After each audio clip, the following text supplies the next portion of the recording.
Bismillahirrahmanirrahim. Assalamualaikum warahmatullahi wabarakatuh.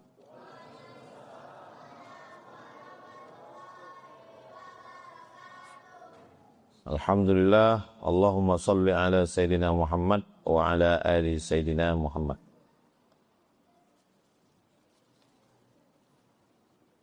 Banyak anak muda ingin hijrah. Tapi di sisi lain kami harus menghadapi realita susahnya mencari kerja. Harga tinggi. Belum lagi tuntutan hidup. Pertanyaannya, bagaimana Islam mengajarkan kami agar hijrah tidak hanya sebatas tampilan, tapi juga berdampak pada cara kami menghadapi tantangan ekonomi? Hijrah itu bukan memotong kaki celana. Hijrah itu bukan menambah bulu. Sebelumnya tak berbulu, sudah hijrah jadi berbulu. Hijrah itu adalah man hajara ma nahallahu anhu. Meninggalkan semua yang dilarang Allah. Itulah hijrah. Walaupun kaki celananya sudah dipotong, walaupun sudah berjanggut, walaupun sudah pakai jilbab panjang kalau perempuan, walaupun sudah pakai jubah, tapi kalau menabungnya masih di bank konvensional, belum hijrah. Balik dari sini, segera alihkan tabungan ke bank syariah. Bank Riau Kepri Syariah, Bank Syariah Indonesia, Bank Muamalat. Saya bukan agen bank syariah. Semua kita ini berpindah ke bank syariah, saya tak dapat persen apa-apa. Saya hanya mau mengajarkan bahwa yang namanya hijrah itu total. Dari A sampai Z. Ya ayyuhalladzina amanu, hai orang beriman, udkhulu fis-silmi. Hijrahlah kamu, masuklah ke dalam Islam kafah, total. Jadi banyak orang hijrah hanya pada casingnya saja, tampilannya saja. Tapi kualitas isinya tidak. Maka hijrah secara ekonomi lepas dari riba, tidak lagi menggunakan judi online, pinjaman online, terjerat maksiat. Total dari mulai pendidikannya. Ini banyak orang hijrah, orang tuanya sudah tobat, anaknya masih sekolah di sekolah yang tidak islami. Ibunya sudah ikut pengajian, jilbabnya panjang, waktu anaknya nikah masih tetap keong racun, kucing garong, selimut tetangga, pulang-pulang berbadan dua.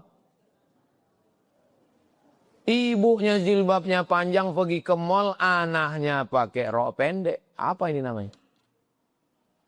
Jadi hijrah itu artinya man hajara ma nahallahu anhu, tinggalkan semua yang dilarang Allah Subhanahu wa taala.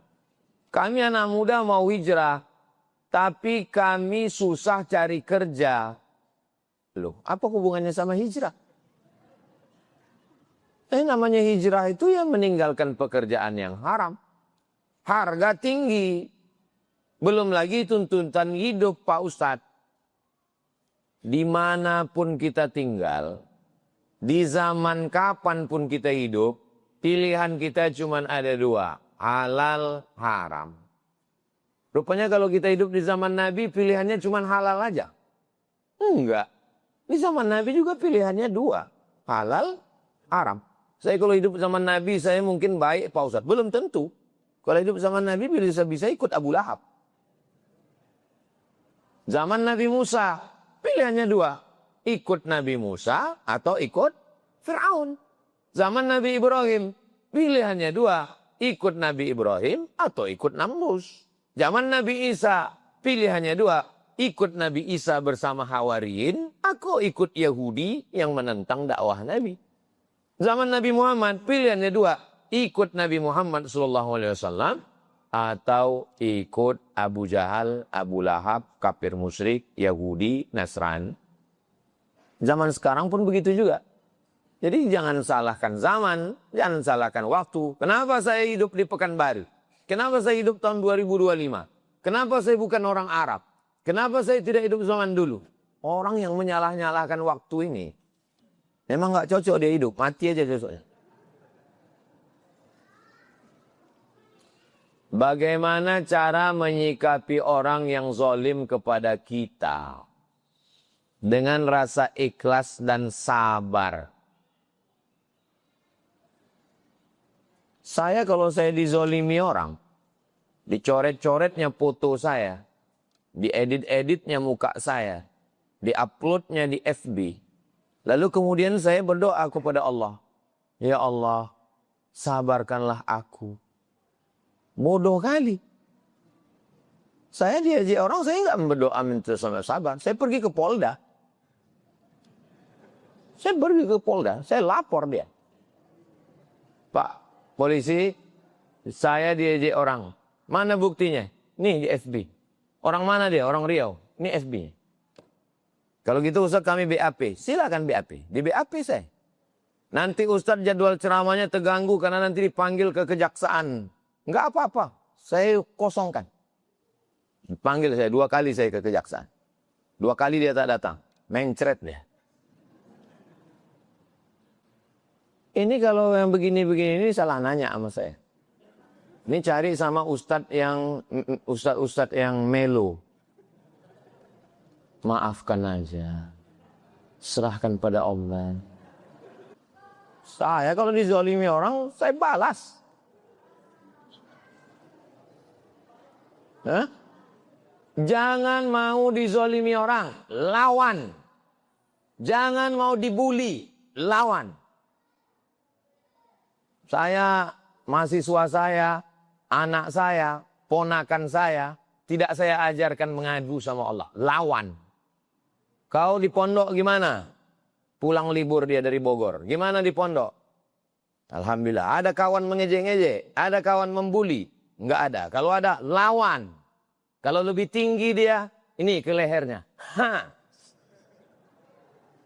Kalau tak sampai tangan kau, lutut kau ke senapan anginnya itu. Ha.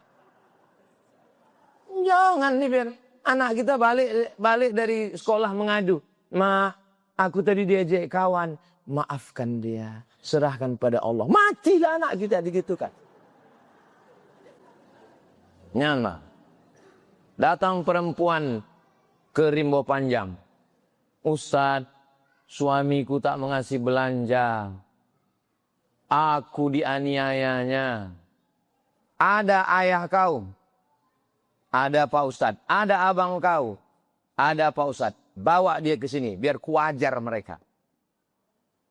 Perempuan itu dilindungi oleh 6. Abangnya, adiknya, ayahnya, atuknya, pakciknya, abang ayahnya. 6 laki-laki ini mesti membela dia. Panggil laki kau setan itu. Sini kau setan. Ini entah karena semangat, entah karena lapar lah ini. Ini jam-jam segini ini memang mau marah aja bawaannya. Hah? Ustaz, bagaimana caranya menyikapi orang yang zalim kepada kita? Kalau dia melanggar hukum negara kesatuan Republik Indonesia, lapor. Ada pengacara di Pekanbaru ini yang zalim kepada saya. Oh, saya cari pengacara yang lebih hebat. Saya perkarakan ke Pradi, Persatuan Advokat Indonesia. Menang saya di Pradi. Kena skor dia 6 bulan tak boleh berperkara. Dan kena tuntut dia sekian juta. Mampus. Jangan macam-macam. Apalagi sekarang nih, sejak saya banyak foto sama polisi-polisi. Cobalah kalau mau zalim-zalim.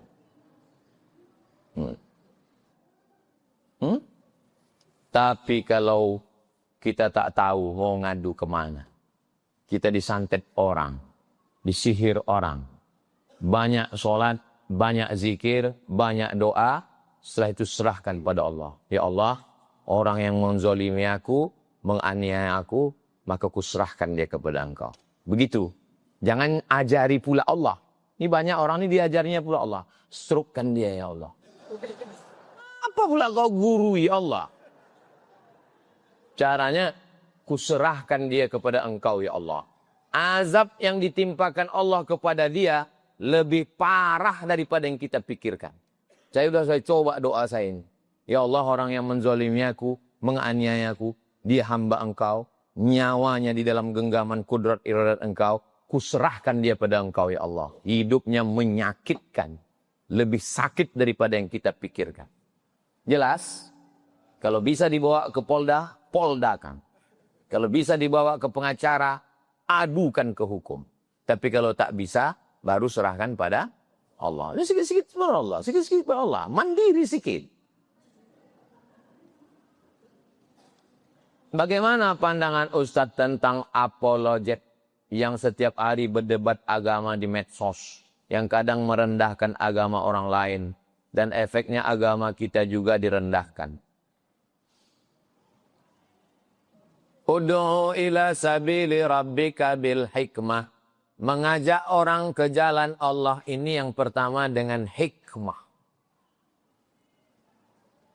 Cakap lembut, sabar, ridho, tawakal, qanaah, zikir. Tertawan hati orang karena kelembutan dia. Ini jenis yang pertama.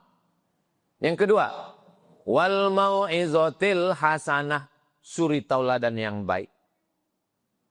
Aku masuk Islam Pak Ustadz gara-gara bapak itulah. Kenapa? Baik kali orang. Ya Allah, berapa kali kami curi mangganya Pak Ustadz. Akhirnya kami pun. Yang ketiga, wajadilhum, debat. Ini kalangan yang antum adukan ini termasuk memilih cara yang ketiga. Dia mau pakai cara berdebat. Wajadilhum, debatlah mereka. Tapi tengok ujung ayatnya. Billati hiya ahsan, dengan cara yang baik. Siapa yang memilih cara debat ini? Syekh Ahmad Deedat. Syekh Ahmad Deedat ini ayahnya orang India. Orang India karena susah merantau ke Afrika Selatan. Jualan garam, kerja ayahnya jualan garam. Dia tukang jaga garam itu. Tiap hari datang misionaris mengajak dia murtad. Ayo murtad, ayo murtad, ayo murtad. Lama-lama pergi dia ke dapur. Ditengoknya ada buku 2 jilid. Judul kitabnya Izharul Haq. Yang ditulis oleh seorang pendebat India. Namanya Syekh Rahmatullah Al-Hindi. Syekh Rahmatullah Al-Hindi ini berdebat di India, menang. Akhirnya ditangkap oleh Inggris. Lari dia ke Riyadh. Dari Riyadh dia lari ke Makkah. Akhirnya mengajar di Masjidil Haram. Meninggal di Makkah. Syekh Rahmatullah Al-Hindi, orang India. Dia yang menulis kitab Izharul Haq. Datang Syekh Ahmad Deedat. Dibacanya Izharul Haq ini. Dipahaminya. Afrika Selatan ini bahasanya bahasa Inggris. Berdebat dia dengan bahasa Inggris. Meninggal Syekh Ahmad Deedat. Dilanjutkan muridnya. Itulah Zakir Naik. Segalanya hafal dia di kepala. Biasanya orang kalau kalah otak, pakai otot. Maka pemerintah India mau menangkap Zakir Naik. Yang membelanya adalah Tun Mahathir Muhammad. Perdana Menteri Malaysia yang umurnya 100 tahun. Akhirnya waktu beliau Perdana Menteri, diterimalah Zakir Naik ke Malaysia. Dan mendapat suaka politik, maka dilindungi dia. Tak bisa India minta hak deportasi untuk minta balik. Itu maka dia sekarang di Malaysia. Kenapa dia tidak dibela Indonesia? Jangankan bela Zakir Naik, kita aja tak terbela-bela. Jangankan bela Zakir Naik, awak aja hampir-hampir mati di sini. Kadang jamaah ini kan gitu bertanya, kenapa di Malaysia Pak Ustadz? Susah kita ini. Cuman orangnya baik-baik. Beda sama Nepal. Nepal tuh mau ngamuk dia. Tunggang langgang anggota DPR tuh kujar. Kita ini baik. Kasih beras 10 kilo, aman. Selesai. Inilah yang bertanya tadi. Ini, mana tadi yang bertanya? Ini minta sabar tadi. Mana yang minta sabar tadi? Tak sabar. Ustadznya pun sabar juga. Mereka kita sabar. Kita ikhlas katanya. Pajak kita udah diambil. Ikhlaskan aja. Sawit kita diambil, ikhlaskan aja. Matilah lama-lama lagi gitu. Apa hukumnya jika lupa membaca iftitah? Beli buku fikih Islam Sulaiman Rashid.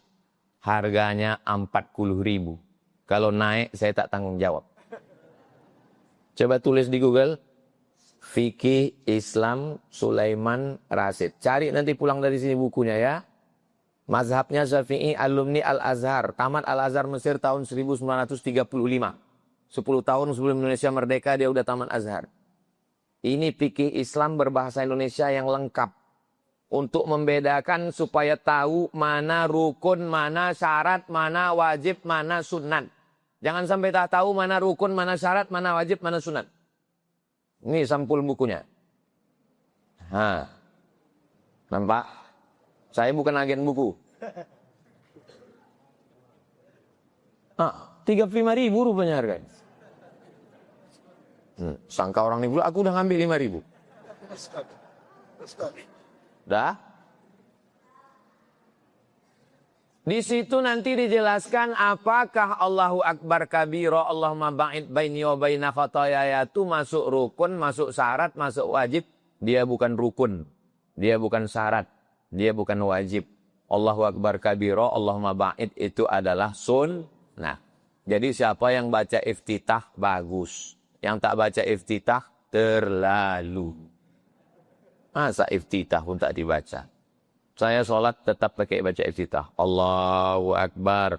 Allahu Akbar kabira walhamdulillahi katsira wa subhanallahi bukratan wa asila. Wajjahtu wajhiya alladhi fatara as-samawati wal arda hanifan musliman wa ana minal musyrikin. Inna salati wa nusuki wa mahyaya wa mamati lillahi rabbil alamin. La syarika lahu wa bidzalika umirtu ana minal muslimin. Kalau Muhammadiyah, Allahumma ba'id baini wa baina khataaya kama ba'adta bainal masyriqi wal maghrib. Iftitah itu hukumnya sunnah, bukan rukun, bukan syarat, bukan wajib. Apakah sah melaksanakan sholat sunat syuruk di rumah setelah sholat subuh berjamaah di masjid? Sebab menunggu syuruk di masjid tak bisa kusuk berzikir dan mengaji di masjid karena beberapa jamaah laki-laki baca Quran dengan suara kencang yang mengakibatkan tidak khusyuk beribadah. Saya belum pernah terganggu dengan orang baca Quran. Belum pernah saya terganggu dengan orang baca. A'udzubillahi minasyaitonir rajim. Diam kau, terganggu aku dengar kau ngaji. Masa terganggu? Allah terganggu kita. Orang baca Quran laki-laki saya. Kita baca Quran pula di situ. Allah terganggu kita. Baca Quran. Orang baca Quran, orang berzikir, kita tidak terganggu. Kalau terganggu berarti ada gangguan.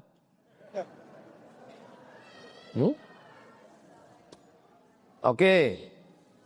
Man sholat subha fi jama'atin, siapa yang sholat subuh berjamaah. Syarat pertama sholat subuhnya berjamaah di masjid. Summa qa'ada yadhkurullah. Habis itu dia tidak keluar masjid. Tapi dia duduk di masjid. Duduk di masjid. Kalau berdiri Pak Ustaz, terserahlah. Mau berdiri, mau menungging, mau terlentang, mau terlungkup. Yang penting dalam masjid itu dia. Sampai kapan? Hatta tatlu asyamsu. Sampai terbit matahari. Biasanya di dinding masjid itu ada jam. Ini sejadah-sejadah aja dipasang orang di dinding. Iya. Ada jam. Ada juga jam. Memang kalau lapar nih macam-macam nampak. Tumak ada yazkurullah. Tengok, ada jam terbit matahari tak? Ada. Tengok Google caranya waktu sholat Pekanbaru. Waktu sholat Pekanbaru. Waktu sholat Pekanbaru. Subuhnya 4.50. Terbitnya 6:07. Terbit matahari 6:07. Tambah 12 menit.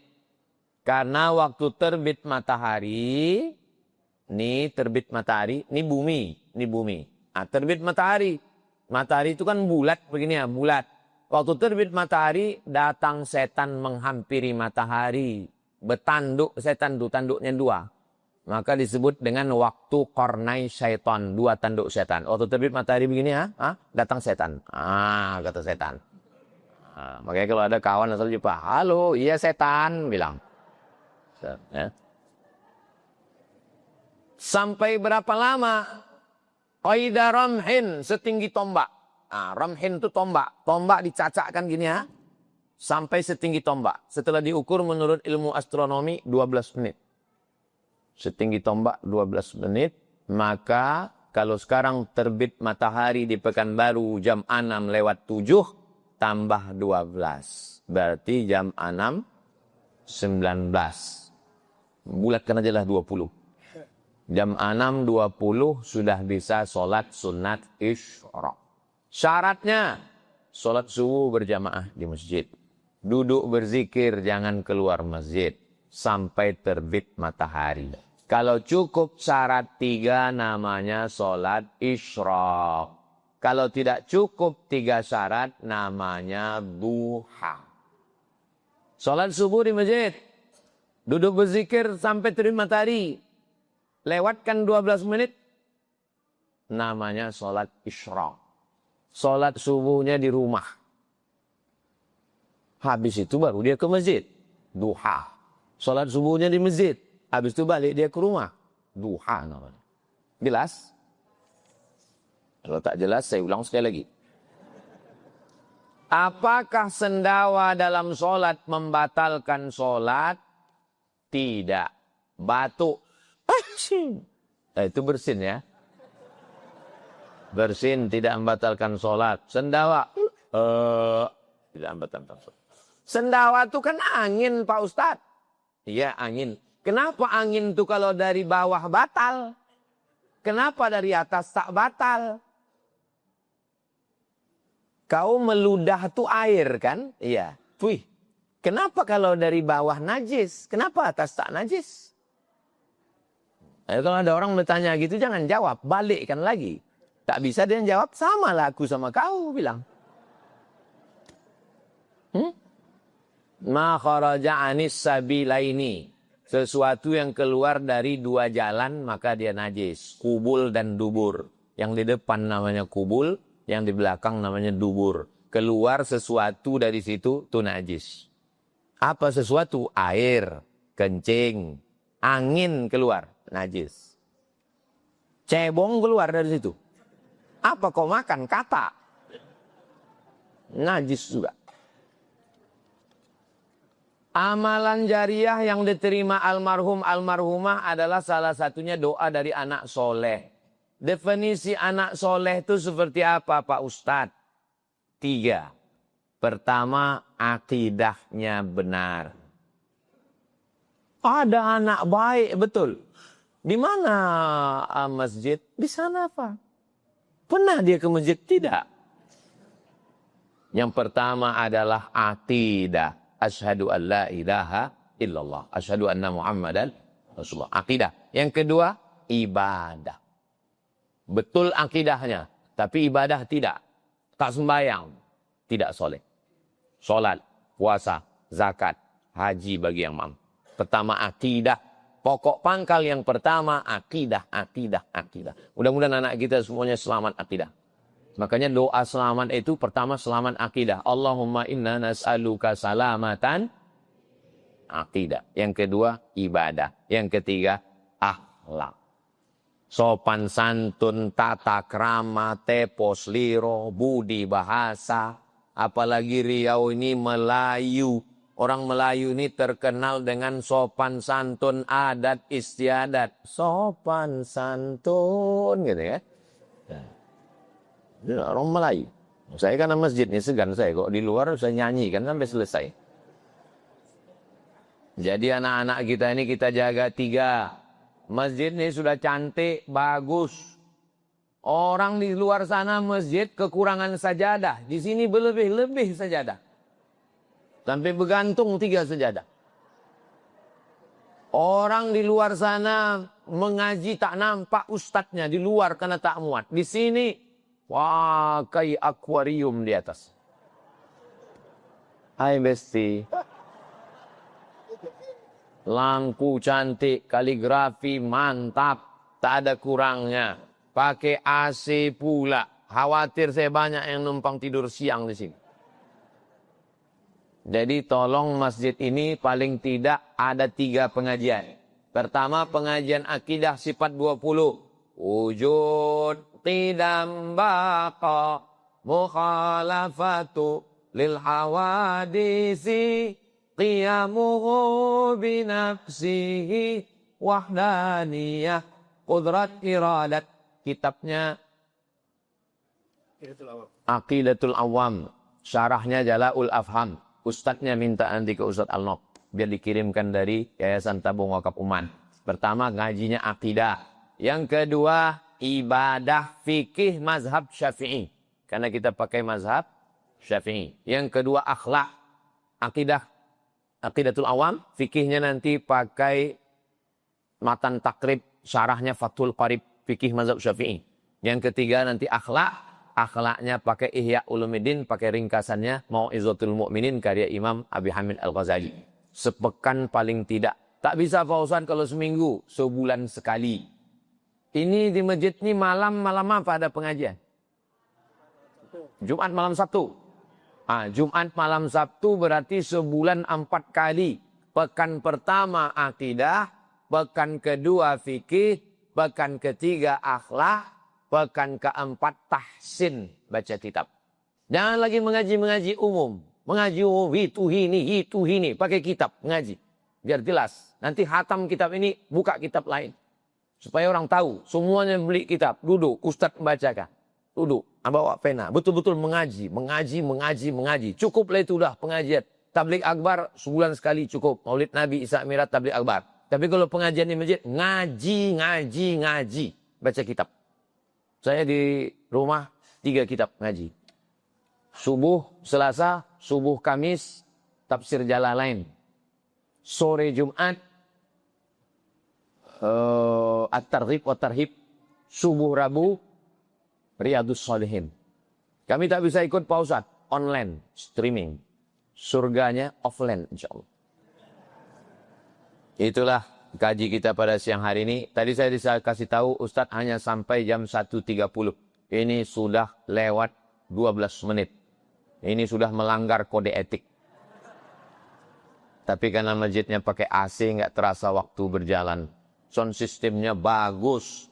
Tapi tiang mic-nya pendek. Cemanalah aku mau khutbah. Nah, takkan aku bilang Assalamualaikum. Tak bisa kalian belikan tiang agak tinggi sikit. Udah tahu Ustaz itu tinggi, 175 cm ini ya. Belikanlah tiang agak tinggi sikit. Mana mau saya begini khutbah? Saya tak tahu khutbah begini. Mana saya usah khutbah begini? Assalamualaikum. Saya kan di syuting, muka saya mesti nampak. Makanya panitia itu berdiri dulu di situ. Dia agak dulu. Semana tinggi Ustaz Somad itu. Semana tinggi dia. Semana tinggi Ustaz Somad. Semana tinggi Ustaz. Kan diukurnya. Segini ya. Ini kok berubah tinggi.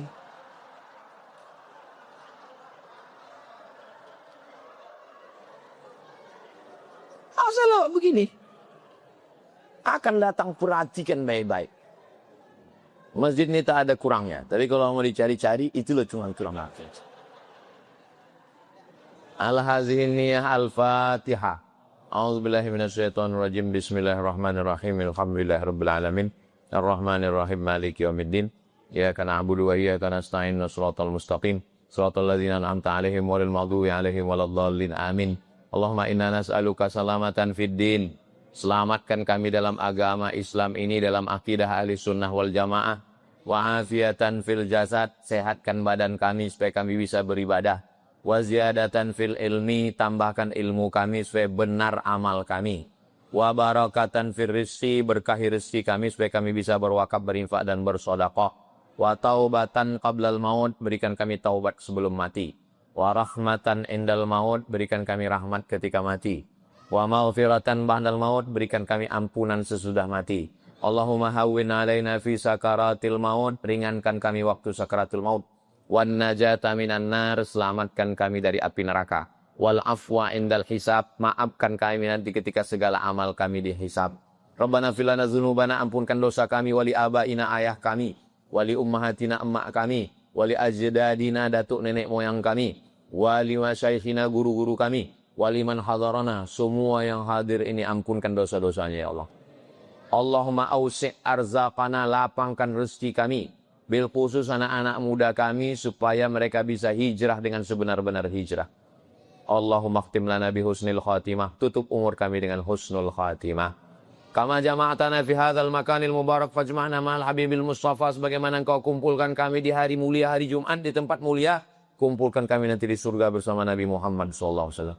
Rabbana atina fid dunya hasanah wa fil akhirati hasanah wa qina adzabannar. Wa sallallahu ala sayyidina Muhammad wa ala alihi washabihi wasallam walhamdulillahi rabbil alamin. Taqabbalallahu minkum minna wa minkum taqabbal ya kad. Banyak cakap saya ini menyinggung hati perasaan Bapak Ibu. Maukah Bapak Ibu memaafkan saya? Terima kasih. Mudah-mudahan kita istiqomah, kita tidak berpisah karena kita saling mendoakan. Saya tutup dengan pantun penutup. Menangkap puyuh di Bukit Selasih. Thank you dan terima kasih. Assalamualaikum warahmatullahi wabarakatuh.